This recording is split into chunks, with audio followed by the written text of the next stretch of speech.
Good evening, everyone. Welcome to another episode of the Katerji Show with me, your host, Katerji. As always, back for another week of shows. It's Tuesday night here in Kyiv. But obviously, look, the entire world really has been talking about this story. It's not just a local issue to the United States. Welcome to my regular guests. Hello, Random Shot in the Dark, and hello, Crouching Tigger 9. We are here for another episode of the Katerji Show, and tonight we're going to be talking about the Charlie Kirk assassination, or more importantly, the aftermath of what's been happening politically in the wake of that assassination. It happened while we were on air last week, and as I said, I don't think reacting to breaking news is the best use of a stream like this, because so much is unknown at the time, and reacting to information that you can't verify in real time on air is not really a productive use of my time, and I didn't want to start speculating online. Those things will always age badly because they're based on not fully formed information. But again, as I promised last week, I said we will come back to this once we're able to. And so that's what we're going to be doing tonight. With us tonight is the founder of the Center for New Liberalism, Jeremiah Johnson, and he's going to talk to us about what's happening in America. So without further ado, thank you so much for my guest for joining us, Jeremiah. Welcome to the show, Jeremiah. How are you, Oz? How is the weather in Kyiv? The weather in Kyiv is actually very nice. The situation in Ukraine could be better. There was a horrible Russian strike on a university in Kharkiv today that's doing the rounds. But yeah, look, that's the situation here. But Ukraine is a country at war, whereas the United States is not a country at war. And that concerns... the reason I'm saying it like this is because a lot of right-wingers at the moment are talking about civil war, which is quite alarming for those of us who are invested in liberal democracy. And if you're invested in liberal democracy, that means you have to be invested in the United States because, it's the largest, most powerful country in the world. And it's also, the largest liberal democracy in the world, or at least we hope that it remains that way. Obviously, some events have taken place over the last few days that have been a bit of a shock to that system. Again, there have been many shocks to that system, which is so concerning.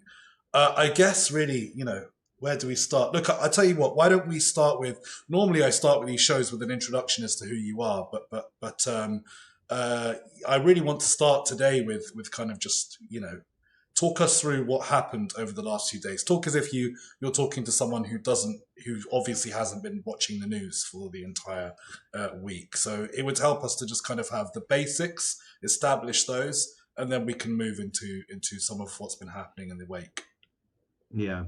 So at this point, most of your viewers, I'm guessing, have heard some of the details here, but Charlie Kirk is a prominent conservative activist, we can call him, and we can get into the specific strategies and the specific characteristics he has later, but he's a very prominent conservative activist, close friends, or as much as anybody is a friend to Donald Trump. He had a relationship with Donald Trump, and he was doing an event at, I believe, Utah Valley University, and he does many of these events. He's famous for going around to college campuses and doing kind of debate me events where he invites anybody to come and debate him.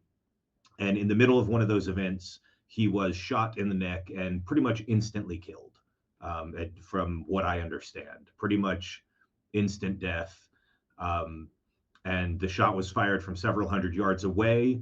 There was a manhunt. They did not catch the shooter immediately, but in, I think, 36 to 48 hours later, they did catch the shooter.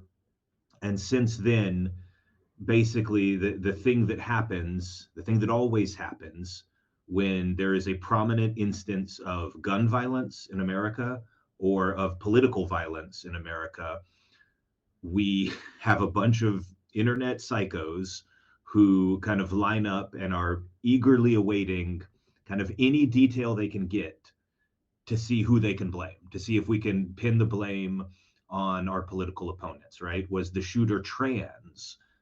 You got to watch out for those trans people with their mental illness, or no, wait, oh, was the shooter a conservative Mormon Trump supporter?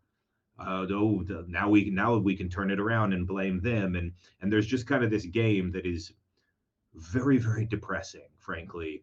That number one, it's depressing that this happens often enough in America that we have a playbook. We have this very well set out playbook for how we respond, that like we all know the roles we have to do. We have to check the identity markers and check to see have they ever donated to a political candidate, and like we're good at it now. It happens enough that we have a whole playbook.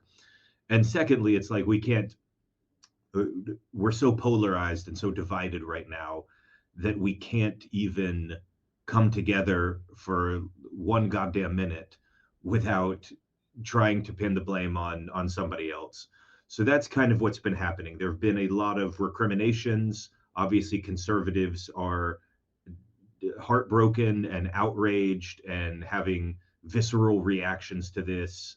And we should get into more of that. But that is kind of the basic outline of what's happening.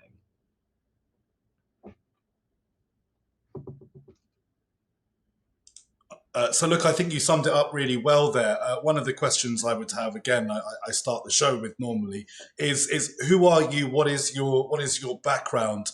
Because again, you are quite involved in trying to strengthen and bolster American liberal democracy, or at least I think you are anyway. Maybe you might put yourself quite differently, and I'm sure your Twitter enemies would object to the way that I've described you. But who are you? What's your background? What's the organization that you founded? And why should people be listening to you in the wake of this? Or, I've brought you on, so that's why they should listen. But why do you think I've brought you on so that people should listen to you? Yeah, so I founded an organization called the Center for New Liberalism. And basically, it is an organization that advocates for liberal principles. We have chapters in 60 to 70 cities across America. We even have a couple international chapters now. And so I write a lot about liberalism. I think a lot about liberalism and liberal democracy and how to strengthen it and protect it. But the other thing I think that hopefully gives me a valuable set of insights here is that in addition to talking about politics and talking about policies and liberalism and things like that, I also write a lot about technology, and specifically the technology of what's happening on the social internet. How is social media changing the way we live? How is it impacting our culture, our communities, the ways we talk to each other, the way we do our politics? I think social media is one of the biggest and most important forces in the world right now. That is, for as much as we talk about it, I still think it's under discussed. And a lot of what I think is really important and really relevant in the wake of the Charlie Kirk shooting is the social media reaction and what's happening within the conservative movement, within just social media circles. All of that I think is really important. So look, a lot of people, as you said, we might as well get into it now, because we still know very little about the killer and their motivations for doing so. We have no manifesto. We have no webpage full of scrawling, political ideas that we can navigate. So we don't have even a confirmed social media account. I don't think we have a Twitter account. We don't have a Reddit account or anything, as far as I'm aware. What we do have is a Discord account that the police have told us about. And look, I don't want to publicize this journalist's work because he published some quite horrible stuff on Syria that he refused to retract or apologize for. But a prominent American journalist has published excerpts from the killer's Discord account, messages in a private group. And they don't really give you any insight into the killer's political leanings. The suggestion is that that he was in a relationship with a trans roommate, a housemate of his, and that trans housemate has been cooperating with the authorities and was shocked and horrified to learn. Now we're getting all of this information from the governor of Utah, who has shared that information with the press. So again, take it with a pinch of salt because it's coming from a Republican political representative. And the information is not coming direct from the police, and it's not verified, and there's still a trial to come. But he has been charged with that murder officially today. In fact, literally as we were going to air, the news of that charge broke. So we're dealing with still quite a breaking news environment. But one thing is definitely sure: we 100% do not currently know what his motives were, what his political orientation is. Instead, we've had a lot of people trying to read into it from his family background, from his potential relationship with his partner that we've only just learned about within the last couple of days, from the kinds of things that he had etched into his bullet casings, which seem to be more connected with video gaming than anything that was concrete, although he did say, hey, catch this fascist. And Bella Ciao, which is it was words from a song, Bella Ciao, which is an Italian anti-fascist song. And since then, people have been trying to interpret all of those things that we do know, which still, even if all of that is taken together, it still doesn't give us a clear picture of what ideology this guy holds. And yet, there are basically two camps online, split right down partisan lines, in which this guy was either a radical leftist trans activist, or he, anti-fascist, Antifa, the kinds of things that the right talk about, left and Western anti-fascist movements. And on the other side, you've got a lot of liberals and the left saying, well, this guy was clearly a neo-Nazi, Groiper, a Nick Fuentes supporter. There's been no evidence that he is either of those things. To be clear, we don't have evidence of anything, but we have a lot of people trying to interpret bits and bobs of what we know. So can you talk to me about that environment? Because again, it's one that transcends just really talking about politics. It really gets to the heart of what social media currently is at the moment. Yeah, I mean, so if I had to place a bet, like if you gave me a free bet on what's this person's ideology going to be, if I had to choose between left and right, I would probably choose left. I think it's more likely that he's on the political left than the political right. But really, I wouldn't choose left or right if I was trying to kind of pick the most accurate description. And you're totally right that this process of like everybody's trying to blame their opponents. We don't have a manifesto. We don't have a real social media account. So we're picking it at scraps.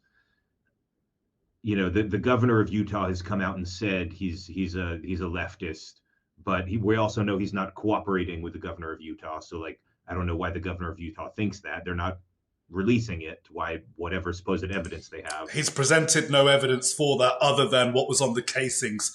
And look, to be fair, and I think this really has been under-reported and under-discussed by the left. The use of Bella Ciao and hey, fascist catch they're much stronger to me than trying to interpret a photo of him in a Halloween costume dressed as a squatting Slav. So to go across, to say, oh, Bella Ciao is actually being used ironically, but it just does. It seems like cope to me, personally speaking. Well, so the thing is, if I was, if you made me choose between left and right, I would probably say more likely left than right. It's still unclear. But what I would really choose if you gave me a third option is a form of non-ideological brain rot, which is essentially that there's a whole generation of kids that, grow up in, you're 22 years old which means that you've lived your entire life in the algorithmic slop. From practically the moment you can read, you have access to the weirdest, darkest corners of the internet. And look, most kids end up fine. I'm not trying to make this an anti-internet thing. Most people can be fine. They don't get radicalized. But some people do end up radicalized. And the people who end up radicalized today have this very odd mimetic sort of ideology. It's using bullets as trolling to an extent. And I'll give you an example to lead into this, which is not the Charlie Kirk murder, which comes from the same day as the Charlie Kirk murder. Because this is America, we had a school shooting in Colorado on the same day as the Charlie Kirk murder. And one way to describe this school shooting is that the kid who did it had neo-Nazi posts. And so you could say, oh, well, he's just a neo-Nazi, end of story. But another way to say it would be that he wore a Wrath t-shirt. And Wrath is famously what Dylan Klebold wore, who was the Columbine shooter. And it was basically like he was giving a tribute to the Columbine shooter. He wore that to the shooting. He had a hat on, and I forget the exact number. It's like 90209 or something. And it's basically the zip code where the Manson family murders took place. And he had that on his hat as he went and he did the shooting. And before he did the shooting, he posted the same OK sign with the same type of picture that a previous school shooter had done. And more than just being, some like 17-year-old neo-Nazi, what this kid was essentially like a fanboy for various school shooters. In the same way that we have Swifties and K-pop stans, we now have stan armies for like school shooters. And these are, organized in very weird, dark corners of the internet, on Discord channels, on Telegram servers, on 4chan. But there are corners where the ideology is not as important as this kind of just mimetic soup that you marinate in. And this is how I kind of think is the real way to understand Tyler Robinson, assuming that, it's alleged that Tyler is the killer right now. I'm kind of assuming that it's correct because he appears to have confessed. But, Tyler Robinson was doing video game references on bullet casings. When there's a bullet that says, "Hey, fascist, catch this," or whatever, but then it has a bunch of arrows, and the arrows are a reference to the video game Helldivers 2. Bella Ciao is both an anti-fascist Italian song, but it's also used in the Far Cry 6 video game. And It's Hearts of also Iron. used and Hearts of Iron. And Hearts of Iron, weirdly enough, Hearts of Iron is very popular with autistic people and trans people and groypers. The far right, yeah. So It is. Well, you hit everything there. So, Yeah. The whole, like, there's one bullet that said, if you read this, you're gay, LMAO, which is just, it's just the most irony poisoned way of viewing the world. Like this, dressing up as the squatting Slav for Halloween, it isn't a marker of left or right. It's just a marker that your brain is thoroughly mind fucked by 4chan memes. Well, I mean, look, that's really how I understand him. I have to go, to the point that, and I do want to spend more time talking about the reactions, because I found it crazy having conversations with people who were showing me this photo of him on Halloween and saying this is proof that he's a neo-Nazi. And I'm like, are you out of your mind? Like, these are well-known, these are hardcore groyper memes. And I spend a lot of time looking at these kinds of memes.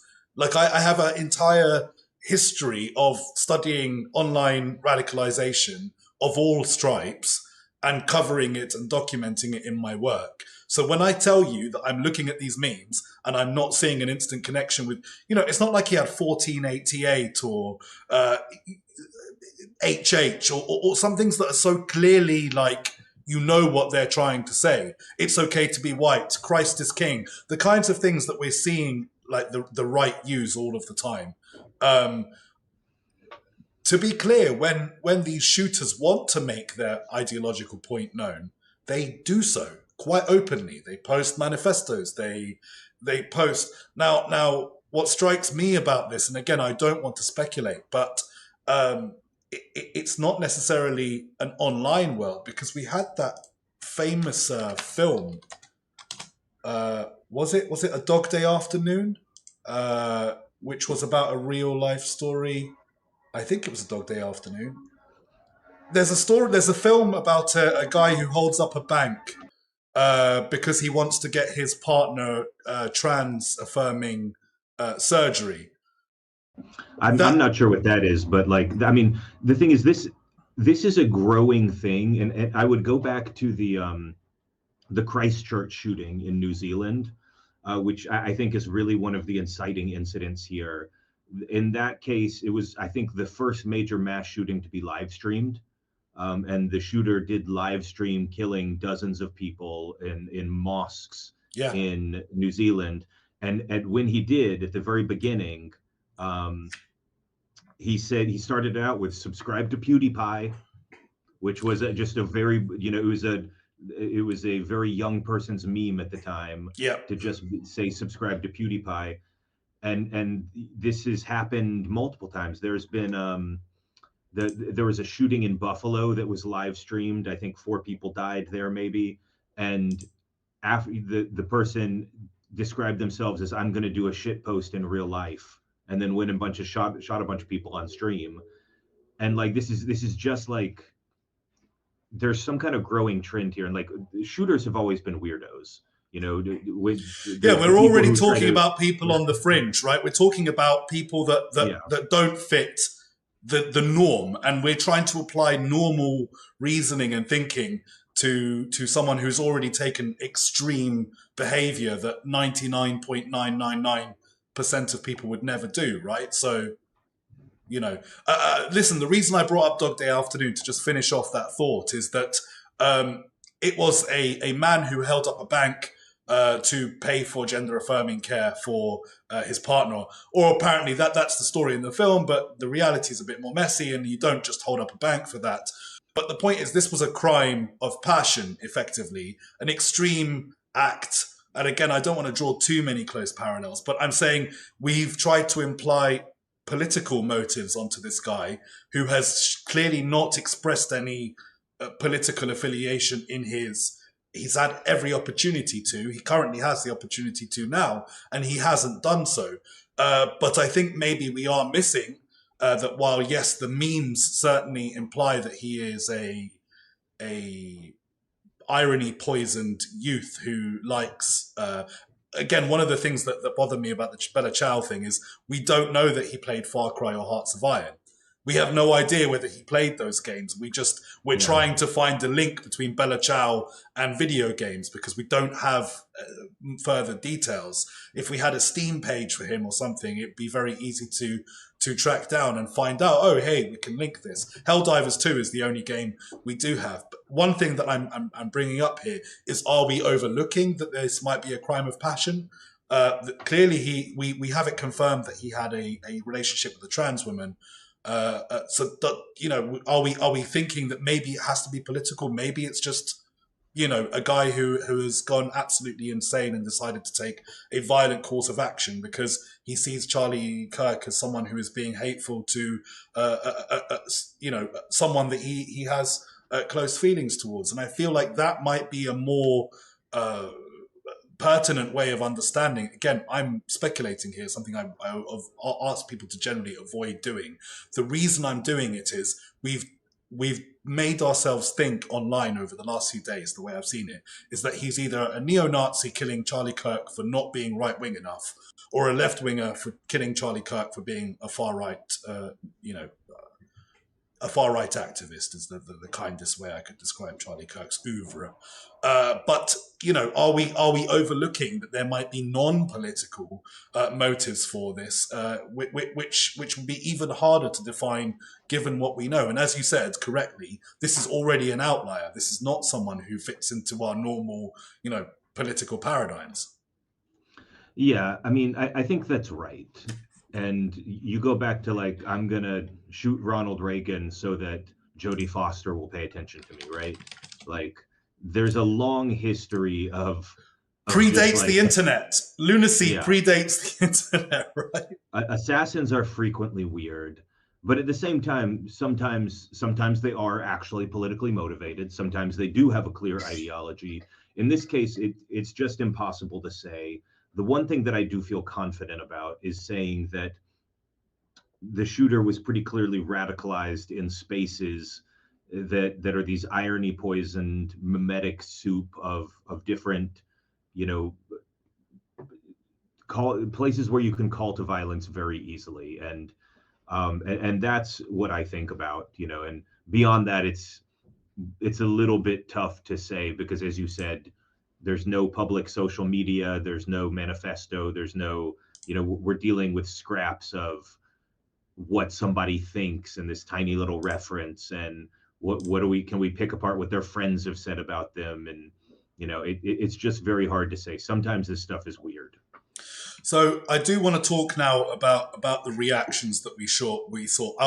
We'll talk about the conservative reaction because, to be honest, I think that's the more important reaction to talk about because they wield the power at the moment and they have a far right president who tried to overturn democracy in a violent coup d'etat which failed.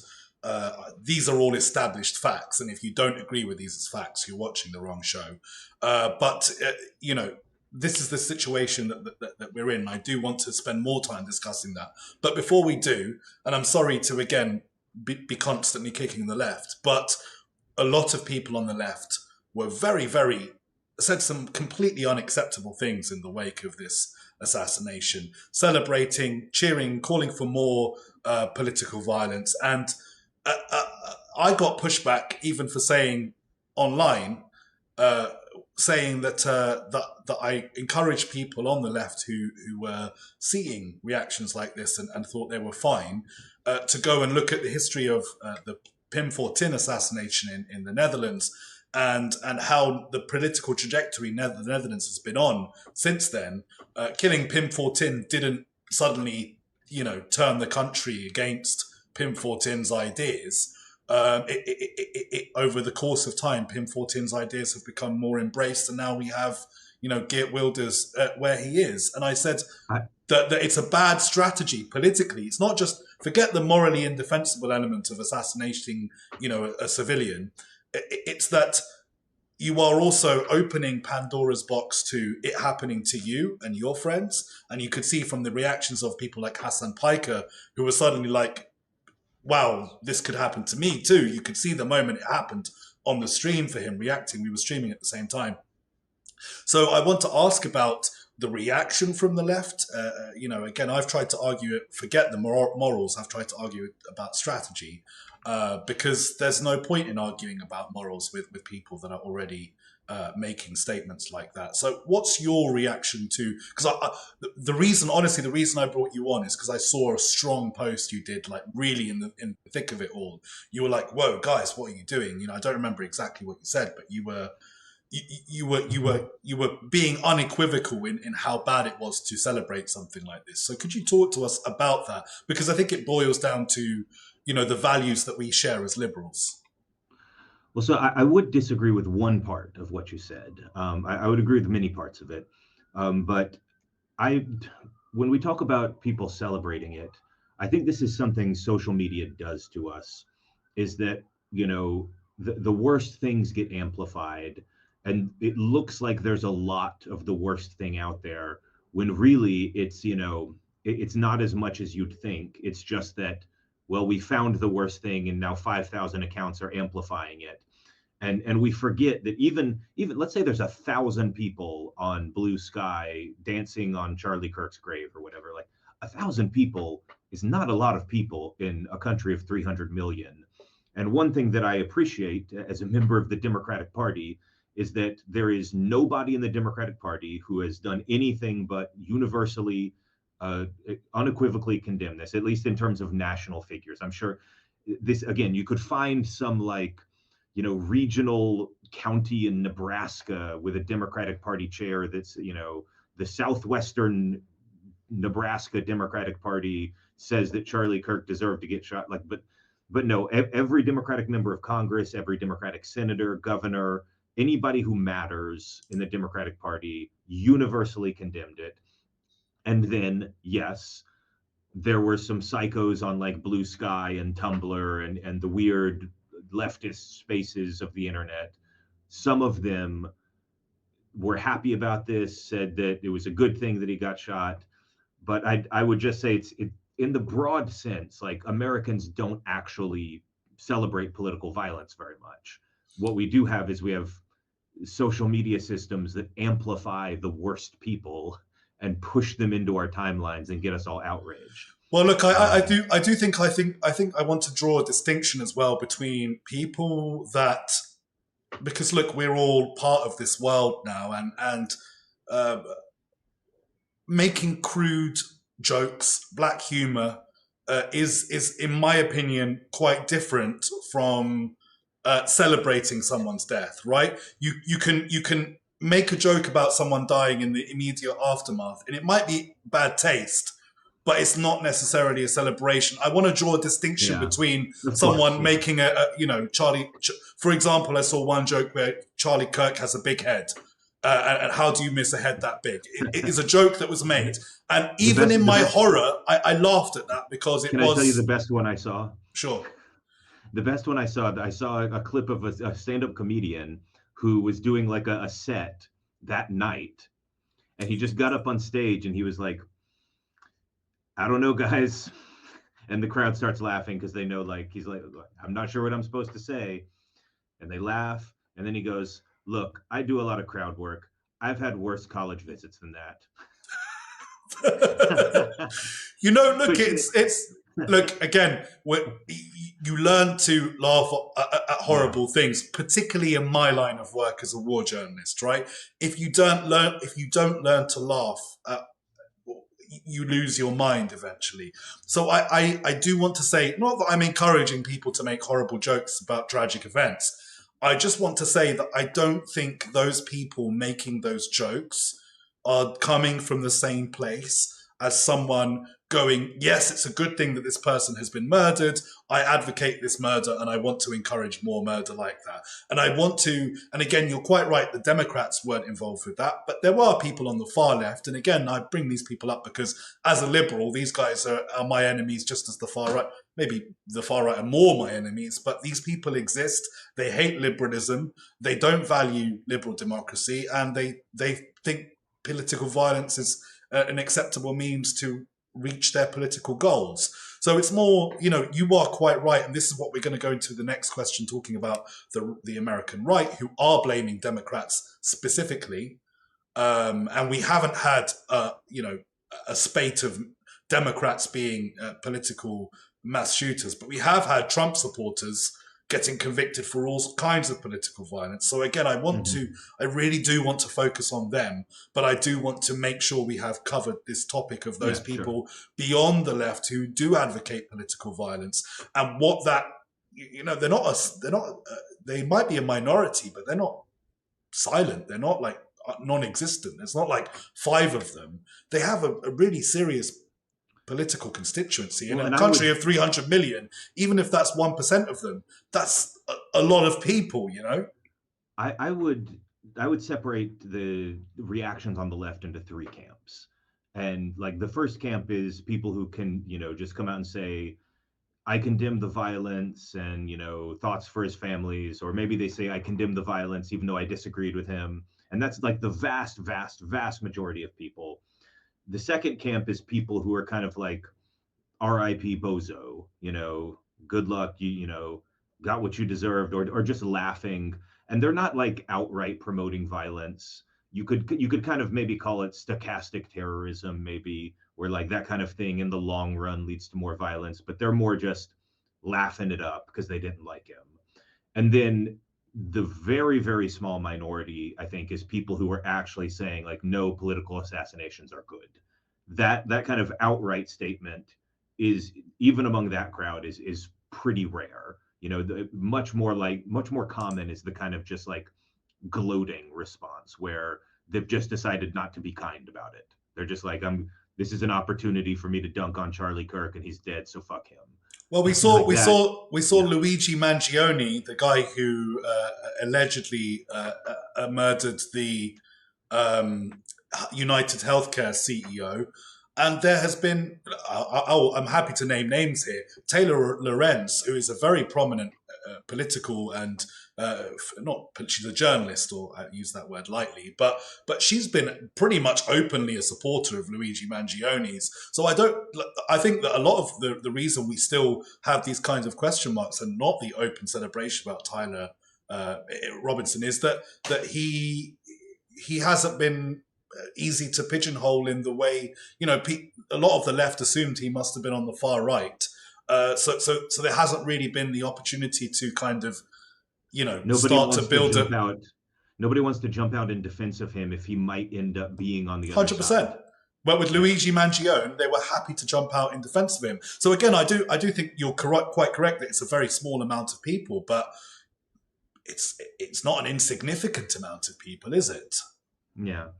But yeah, so and so in response to this, I think one of the big stories is the conservative turn towards cancel culture, I'll call it, which is very interesting. And I'm actually writing something on Substack about this right now. Hopefully it'll get published in the next day or two.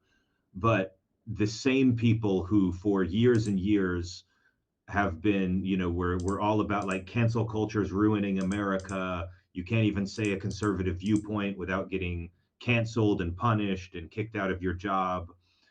Those same people are now compiling lists of anyone who made fun of Charlie Kirk after he died, and they are calling their employers and trying to get them fired. There are people posting on Twitter about, I've called 250 employers thus far, and I'm going to keep going.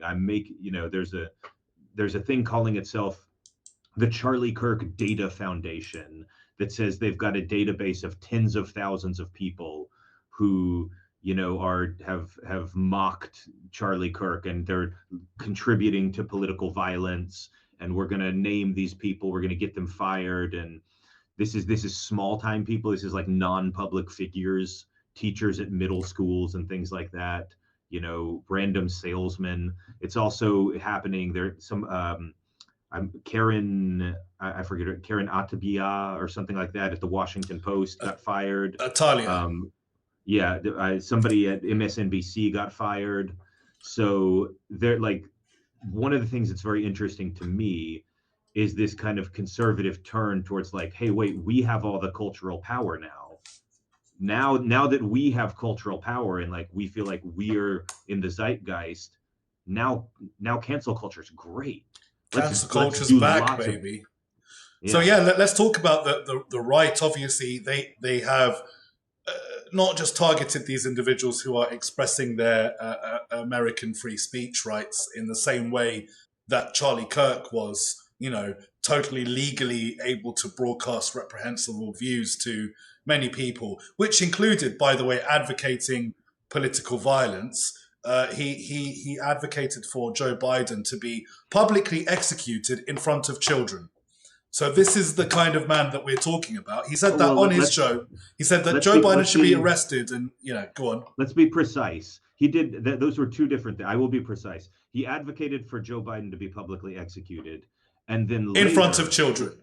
Well, I think that came later. I think he said that in the same conversation. Yes. Oh, was it in the same conversation? In the same conversation, he said that it should happen in front of children.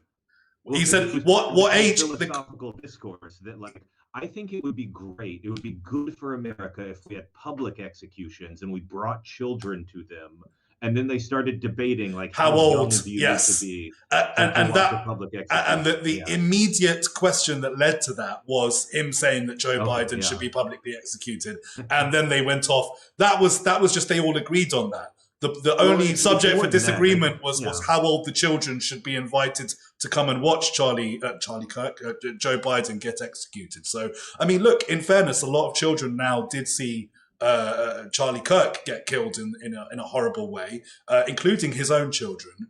An absolutely awful thing to happen. And everyone, clearly feels sorry for his family and those children. But again, I just want to contextualize again that this is a man who was advocating for that to happen, for other children to be made to watch that. So, and Well, I think one of the there's a comment. dangerous. There's Go a on. comment in the chat that I think is that I want to Sure. a random shot in the dark. I think mentioned the deification of Kirk, which I think is worth getting into because this is one of the things that is happening, right? Where like you're talking about like let's be clear about who Kirk is. I think is the point that you're getting at, and I think this is a valuable thing to do. I think that comment is worth addressing, and your point is correct that the right is kind of trying to make Charlie Kirk out to be this, obviously perfect martyr, that he was killed for his beliefs, all he wanted to do was talk to people and they killed him for it. And I think that while we should condemn political violence, it is absolutely not the case that anybody should ever shoot their opponents in public, ever. At the same time, we should be honest about who Charlie Kirk was, right? Charlie Kirk was a propagandist. That propaganda is legal. It's fine as these things go. Like you can be a propagandist. That's protected in America under the First Amendment. But he was not, like, one of the things that really enraged me was Ezra Klein wrote a piece called Charlie Kirk Did Politics the Right Way. And that was just, look, I get you're trying to like not piss on the guy's grave, before his body's even in the ground. But like Charlie Kirk advocated for political violence. Charlie Kirk sent buses of people to January 6th. He was part of organizing that. Charlie Kirk, like you said, he called for Joe Biden to be executed. Charlie Kirk has laughed at other instances of political violence when a deranged guy broke into Nancy Pelosi's house with the intent to kidnap her. Yeah. And she wasn't there. So instead, he beat her husband nearly to death with a hammer. Charlie Kirk was on his show laughing about it, saying that some patriots should Pay his bail. pay his bail. And he has frequently used the language of civil war and like we've got to be ready to do what's necessary against the left, and like he has frequently basically done the same kind of instigating of violence that is now being decried. And so, we should be honest about who he is. He was not somebody who did politics the right way. Does that mean he deserved to die? Absolutely not. Yeah. But I mean, look, we agree there. Yeah. The deification of Charlie Kirk very much bothers me. Well, that's going to be my next question. And I would actually love to have Ezra Klein on the show because I read that article and the cut and thrust of it is, I don't generally disagree with the cut and thrust of it, but I do disagree with some points, and he kind of glazes over. His point was to kind of TLDR, if you haven't read the article, is that Charlie Kirk, by going round to universities and expressing his views, was doing things in the right way as opposed to, advocating for violence in those places. Well, to an extent, Charlie Kirk did do that, but he also did a bunch of other stuff which was contradictory to that kind of liberal. You can't say that a man who is advocating for the violent overthrow of an elected government and supported it and encouraged his supporters to do it and had an active role in organizing people to head there to participate in that kind of political violence. You can't say that someone who does that is doing politics the right way because you're ignoring the bad stuff to look at just him going around universities. And again, you talk about the deification of Charlie Kirk. He went around universities to argue with university students. This is a grown man arguing with students. And very often those students embarrassed Kirk, but he would never use those clips. He would only use the clips of, the kind of emotional, younger people, naive people, still forming their own political I ideas. like to call it he basically what he was doing was hunting for like 19-year-old purple-haired sociology majors who had way more feelings than sense. Yeah. And he would find them and then he would win a debate against them and put it on, clip it in a 20-second clip for social media. And he was very good at this. And again, all of this is legal.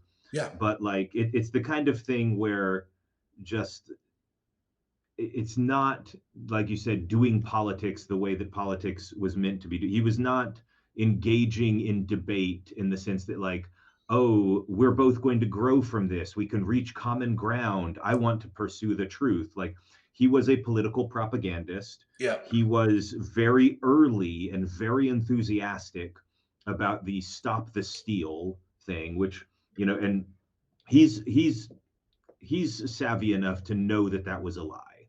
Like, he was not a rube who was just tricked into thinking, oh, I think Donald Trump had the election stolen from him. There's plenty of people out there who are stupid, who were just tricked into that belief. Yeah. There's a lot of stupid people out there.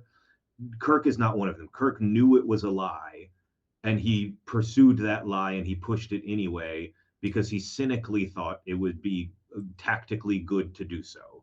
Like, yeah. People complaining that because the killer called him a fascist, that we shouldn't also call him a fascist, even though he had openly fascist politics. It's just the only issue with the word fascism in America and racism is that these words, the left has done a good enough job that we understand these words, fascism and racism, to be bad things, even though the words fascism and racism were invented by people that said, hi, this is me, I'm a fascist, this is what fascists do.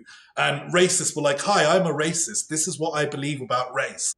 And you can hold these views in America, openly fascist, racist views, but if someone dares call you a racist fascist, you're outraged at the word racism and fascism being applied to your ideology, which is nakedly racist and fascist, which is Donald Trump's ideology. He's a racist who hates democracy, wants to make sure to install himself as a dictator. That's fascism. That's 101. That's like day one in university learning what fascism is. I'm sorry. And if you want people to like, oh, you can't use language like that, it's insightful. Have you seen the language the right are using about the left? If you're calling Kamala Harris a fucking Marxist, but you're complaining that you're getting called a fascist when you tried to overturn a democratic election with violence, it drives me insane because words no longer have meanings anymore, especially for people like Ben Shapiro who make their whole conservative online persona as words have meanings. Okay, fascism and racism, those words have meanings, but you reject them being applied to people who hold these feelings. So look, the right is going crazy now, and they are targeting at the Democrats, as you said, who didn't participate, who didn't support this, who've condemned it unequivocally. But we're in a very scary period now because this has given, cover, political cover, already at a time where Donald Trump is sending, the National Guard into Democratic cities. Talk to us about this environment right now that you started off with the cancel culture, but more the worrying signs that American democracy is really at threat here at the moment. Well, it's a threat on every level, and it's not a lot of fun to talk about, to be frank. But one of the things I think that distinguishes the left from the right, they both have their illiberal impulses sometimes. But in the right, it comes from the very, very top. You have J.D. Vance, I think just in the last 24 hours, hosted Charlie Kirk's podcast for him, but because Kirk is dead now. And J.D. Vance was basically saying, hey, if you see people making fun of Charlie Kirk, call their employers. To millions of followers, he's saying, go report people who have wrongthink, basically. And the vice president is doing this. The Secretary of State, Marco Rubio, is saying, if you're here on a visa and you post something, derogatory towards Charlie Kirk, if you celebrate his murder, then we're going to revoke your visa. We're going to deport you. Like, these are the highest levers of government, right? And they're even pretty openly saying, like, it sounds like a liberal conspiracy to be like, oh, well, they're going to use Charlie Kirk's murder as a pretext for an authoritarian crackdown. And they will come out and say, hey, we're creating a list of liberal organizations that we think are doing terrorism because they made fun of Charlie Kirk. And we're going to call that now domestic terrorism. And we're going to go after them with the Justice Department. And they say this very openly. Like, what they're openly saying is, we're going to use this as a pretext to come after you with heavy-handed authoritarian tactics. And they've shown that they're very willing to do that. They're very willing to send in the military to American cities. It's very, very concerning. There's not a lot of safeguards, and I've kind of stopped referring to the U.S. as a full liberal democracy. I think right now, like, the U.S. is not authoritarian in the same sense that Russia or China is, but we are very much kind of a hybrid regime where somewhere along the lines of, I don't know, Turkey or a country like that, where we still have elections and, the other party still can seize power, but like there's a lot of very anti-democratic stuff going on that it just is incompatible with a well-functioning liberal democracy. And it's very concerning that this might be used as a pretext for, future crackdowns. And yeah, I mean, there's not much more to it than that. We're gonna see stuff like that, I think. Well, look, I guess my last question before we move on to some audience questions and stuff. So if you've been following along, thanks so much to all of you who are watching along on Twitch or Blue Sky or Twitter. The only way to interact with the show and to get questions is to follow along on Twitch and to send a question. And yeah, please do like and follow along on Twitch, help us grow the channel. If you're watching along on YouTube, thanks so much for following along. Please do consider liking and subscribing. Put a comment down below. I read all of my YouTube comments to say how you feel about the show and what you think about some of the things we've discussed. As Jeremiah said, it's not very fun to talk about, and he's right. My show often has very conversations that are not fun to talk about, and I'm sorry, that's just the way the show generally is, unfortunately. But I hope that it brings you important things to learn. It's certainly not the kind of show in which we just sort of sit around shitposting and cracking jokes.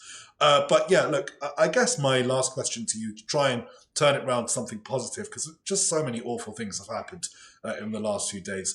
What do you think liberals can do to fight back? Because we are heading for, we've got Trump for the next few years, for this term. Then we enter a difficult period in which we still don't have a set answer whether Donald Trump thinks he can run for election again, and how the American right will react to that situation. So what can liberals do? It's not looking great in the polls for Democrats at the moment, and the Democratic Party are the only party that can advance political progress, progressive ideas in America. So they're the only vehicle for that.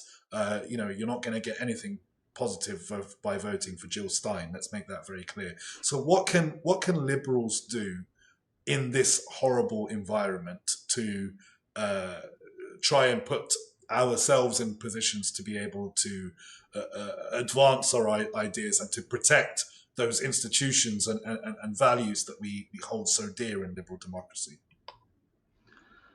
I think right now a lot is riding on the 2026 midterms, like an absolutely enormous amount. And the Democrats are favored to retake the House. They face a much tougher map in the Senate. It's not completely out of the question that they retake the Senate, but I don't think they're favored to win there. But at least retaking the House in 2026 would lead to divided government and Donald Trump having a lot less uncontested power over the course of the final 2 years of his presidency. And so in 2026, I think we just have to really be very much all in on, like, if Democrats don't take back the House in 2026, I think things get really dark really fast, because it's hard to imagine that a lot of our institutions survive past that. Like, I'm a big institutions guy in that, democracy is not just the whole concept of modern liberal democracy is not just about voting. Voting is obviously a very big part of it, but it's about the independence of various institutions that all have different centers of power, right? You have the bureaucratic state, which has some power. You have the executive branch. You have independent things like the Federal Reserve. And part of the idea of liberal society is that many centers of power all counterbalance each other. Congress counterbalances the president. The media counterbalances the government, keeps them accountable. The Federal Reserve is independent so that it can't be abused as a tool for political gain.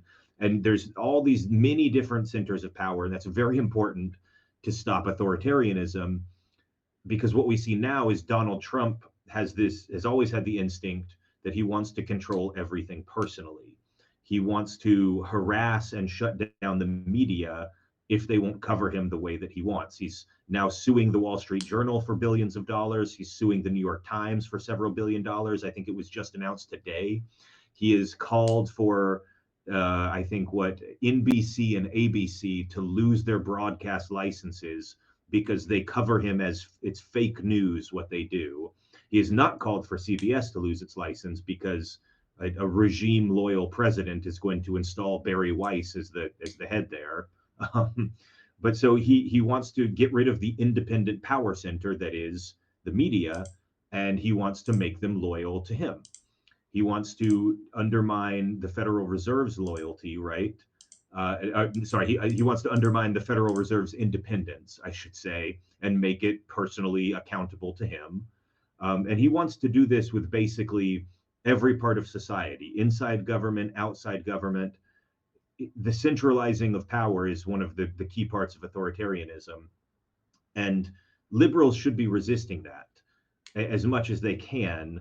But while we might be able to hold out through 2026 until we can finally get a Democratic House again and have a split government, if it's unified control under Donald Trump and the Republican Party for the next 3.5 years, that I think a lot of institutions will break that cannot really be put back together. Like once it breaks, it's really hard for the genie to go back in the bottle, to like mix metaphors here.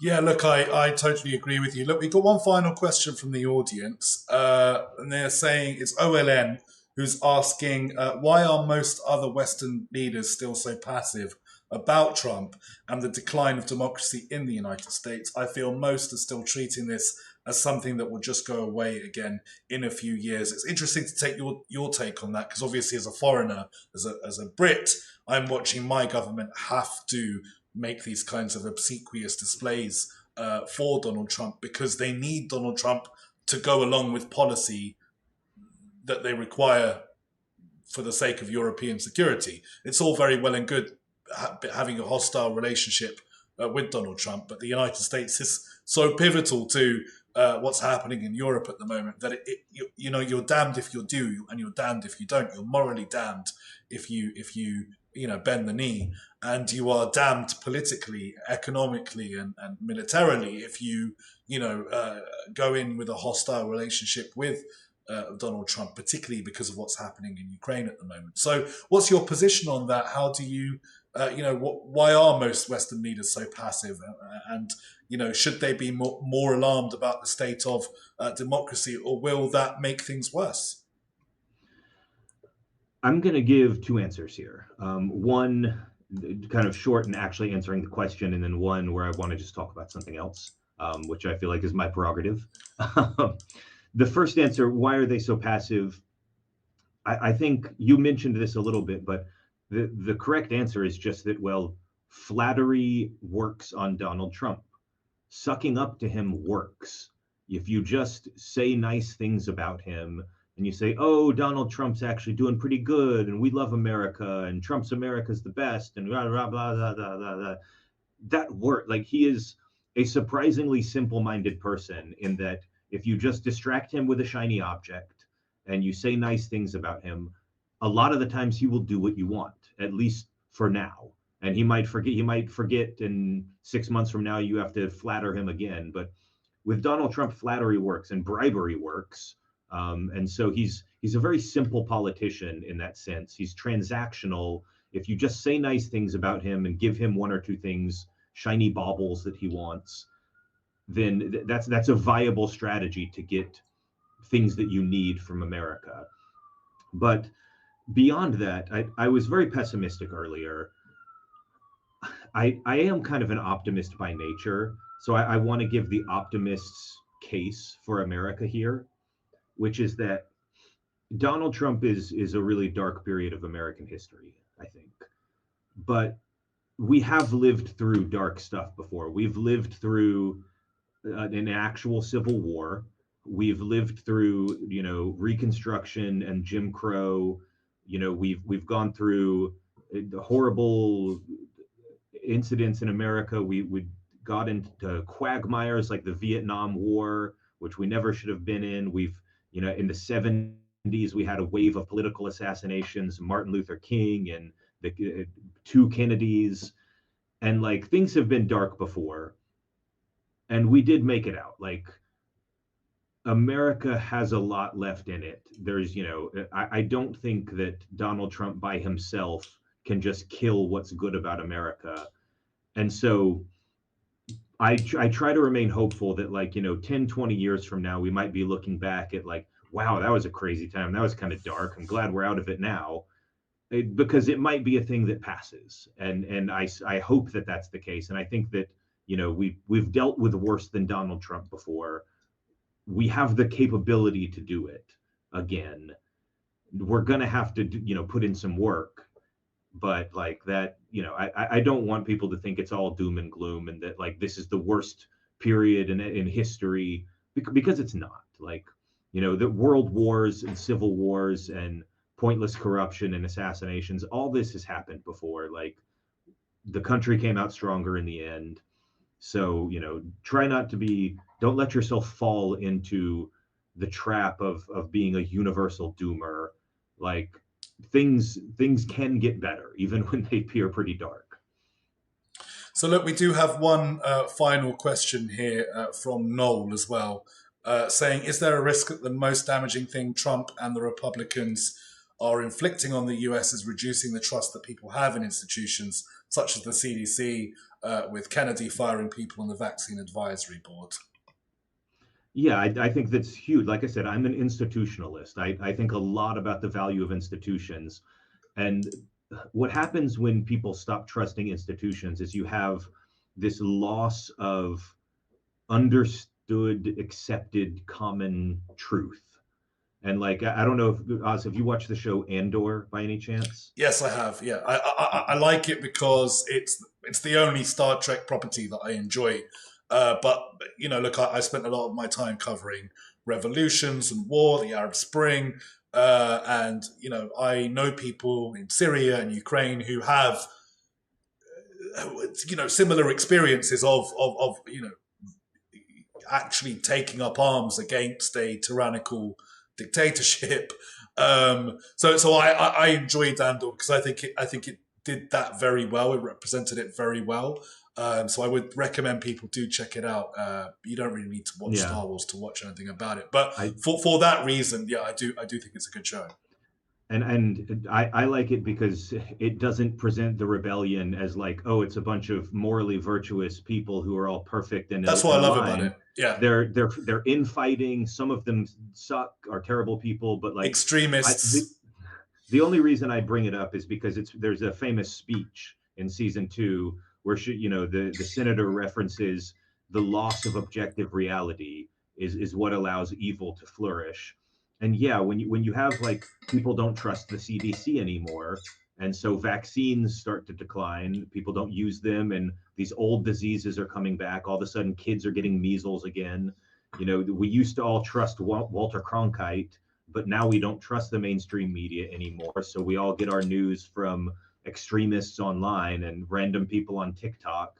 And as trust in various institutions decline, whether it's the Federal Reserve or the CDC or the mainstream media, just it means that we lose that kind of sense of here's the shared reality we all live in. Instead, I'm going to create my own reality and you're going to have your reality, and our realities do not intersect. And that's where dangerous things can start to happen.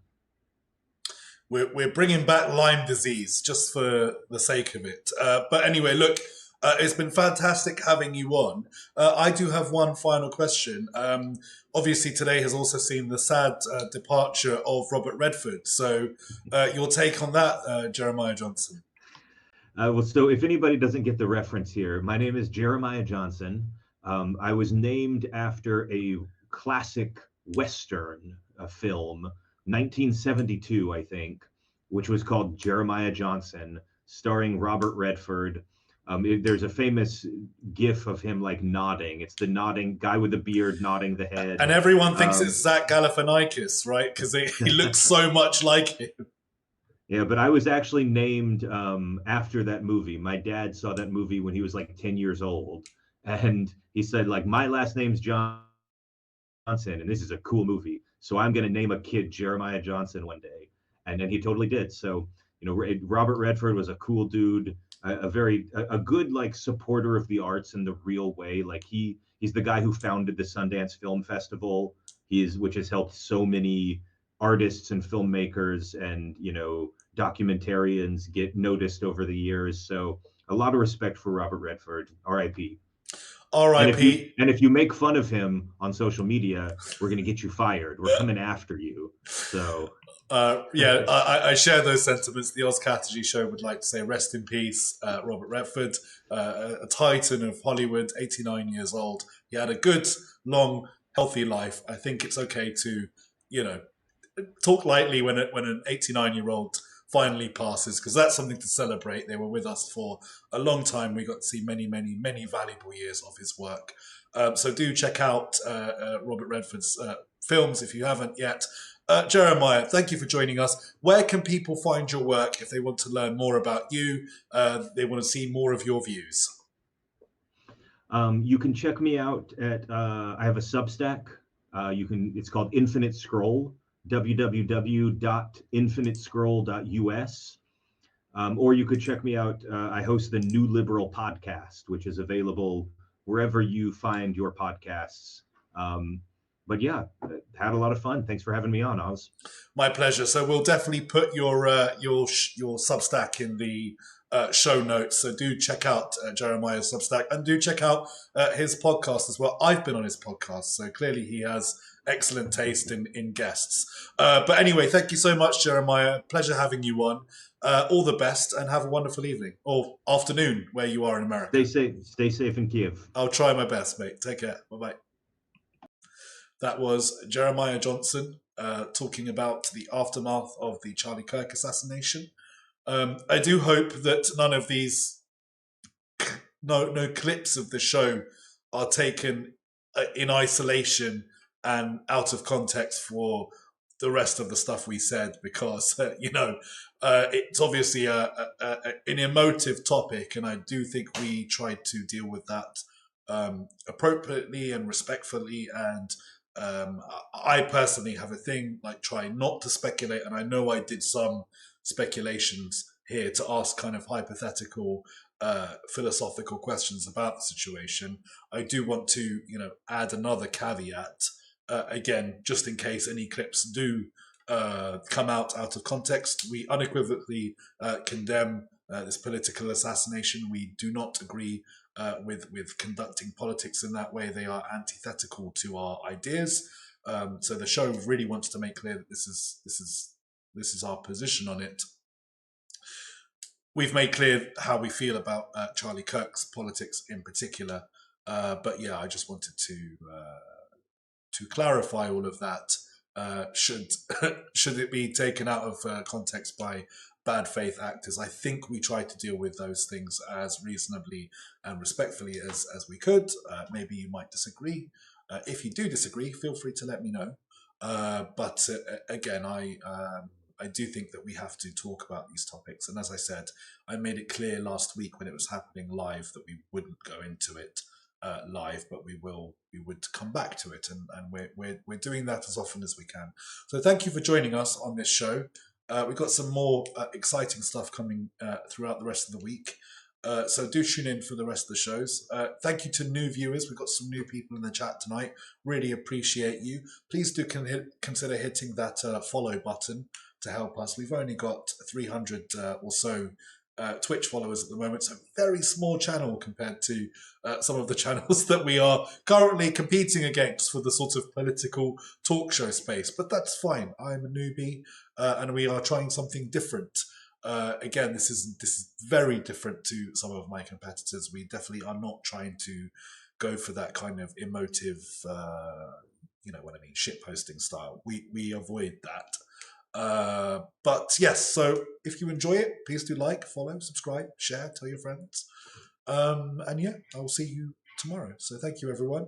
Good night. I've been Katerji. This has been the Katerji Show, and I'll see you for the next one.